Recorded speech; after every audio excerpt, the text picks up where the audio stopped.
Hey guys, Jignesh Jain here. Welcome to my YouTube channel. And as you all know, that some commands have to be installed via CMD. Basically, you need a PC to have some command installed so that you can have more stability and more better usage on your Android devices. But in case if you don't have PC nearby, or say your phone is rooted but you don't need any you don't need to have that PC access, and you wanted to do it directly from the phone itself, you can do that easily on your phone. Yes, you can easily have the ADB commands from your phone itself. You will need a two applications for that. First of all, you will need a Magisk Manager or PHS Super SU, whatever you like. Install that, and you will need a terminal emulator. Many of the terminal emulators are available on the Play Store. Download any one of them which you like, and then what you need to do is just type the command which you are which you need to execute on the CMD of the PC.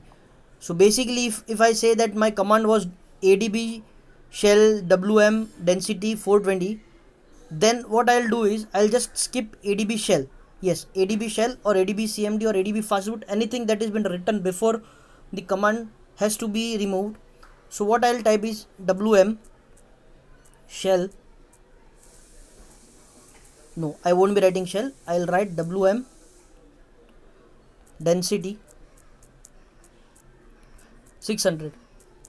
So originally my command was adb shell wm density 600, but what I will be typing is wm density 600, directly skipping the adb shell. So what this will do is it will change the display density. See, the display density has been changed. I'll just revert back to the original. So wm density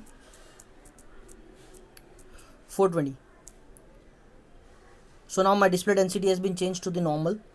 So as you have seen right now, what I did is I just skipped the adb shell or adb cmd or adb fastboot, whatever the command was, and I just typed or paste the previous I have just typed and pasted the other lines which needs to be copied after skipping the normal things. So yeah, you can directly use this. Other than that, you can also use this for rooting and bootloader unlocking your devices if you want to. You can also use Magisk and install Magisk on other devices that that you need to do that. So basically, you need a rooted devices if you have to have the access for the root on the other device. But normally you don't need a root access on this. Also, terminal emulator also you can use it for normal purposes if you want to. You can collect the logs. You can make many things.